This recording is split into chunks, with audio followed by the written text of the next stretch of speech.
Sono in questo momento in fase di installazione in tutti gli accessi della nostra città questi cartelli. Abbiamo appunto voluto specificare che Mogliano Veneto è città europea dello sport 2025. È ufficiale, Mogliano sarà la capitale dello sport 2025 e a dirlo saranno anche i cartelli stradali all'entrata della città.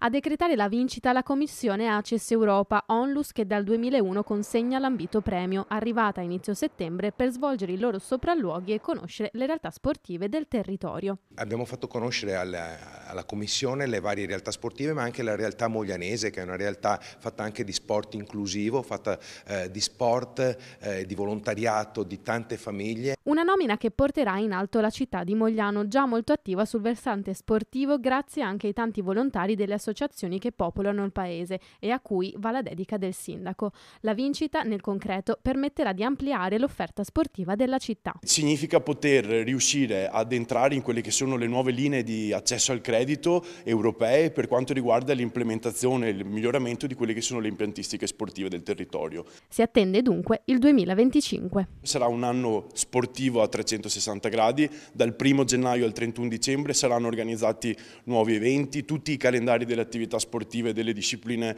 e delle associazioni sportive del territorio saranno inserite dentro quelli che sono i calendari di ACES e ci sarà comunque uno sforzo da mettere in campo per l'amministrazione per sostenere ancora di più quelle che sono le attività sportive per quell'anno.